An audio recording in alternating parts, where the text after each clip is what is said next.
আমি জানিব পাৰিছোঁ কোকৰাঝাৰত যি গোষ্ঠী সংঘৰ্ষ চলি আছে আদিবাসী জনগোষ্ঠী আৰু বড়োৰ লগত সদৌ অসম চাওতাল মাঝি মণ্ডল কেন্দ্ৰীয় সমিতিৰ তৰফৰ পৰা আমি এইটোৱে আহ্বান জনাব বিচাৰিছোঁ যাতে যি গোষ্ঠী সংঘৰ্ষ হৈছে আজি জাতি জনগোষ্ঠীৰ মাজত যি বিভাজন সৃষ্টি হৈছে তাৰ কাৰণে যি তৃতীয় ব্যক্তি ইয়াত যে আসলতে এই গোষ্ঠী সংঘৰ্ষত যে আসলতে জুইটো জ্বলাই আছে তেখেতসকলক আমি আহ্বান জনাইছোঁ যাতে অতি সোনকালে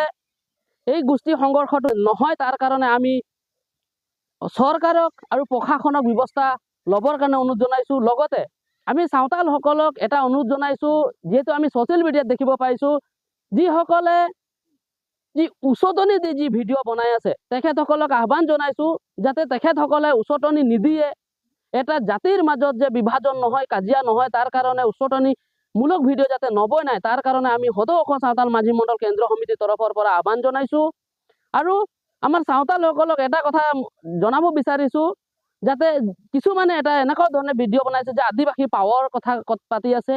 এইটো সময়ত যাতে তেনেকুৱা ধৰণে এটা মন্তব্য নাৰাখে তাৰ কাৰণে আমি আহ্বান জনাইছোঁ। লগতে বড়ো ভাইসকলক এটাই অনুৰোধ জনাইছোঁ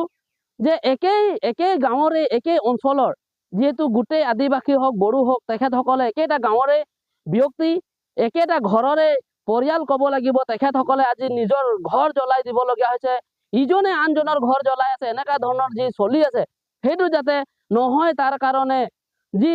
মিলন যি ভাল এটা সম্পৰ্ক সেই সম্পৰ্কটো যি আগত আছিলে এতিয়াও কিছুমান বড়ো ভাইসকলে কৈ আছে যে আমি আদিবাসীসকল লগতেই মিলিজুলি আছিলোঁ আৰু আছোঁ তেখেতসকলৰ যি মন্তব্য আমি ছ'চিয়েল মিডিয়াত দেখি পাইছোঁ তেনেকুৱা ধৰণে যাতে তেখেতসকলে চলি যাব পাৰে আৰু আগন্তুক দিনবোৰত যাতে এই গোষ্ঠী সংঘৰ্ষটো শেষ হয় তাৰ কাৰণে আমি আহ্বান জনাইছোঁ। লগতে প্ৰশাসনক পুনৰবাৰ আহ্বান জনাব বিচাৰিছোঁ যাতে এই গোষ্ঠী সংঘৰ্ষত যাতে প্ৰশাসনে 100% সহায় কৰিবৰ কাৰণে আমি আহ্বান জনাইছোঁ। ধন্যবাদ।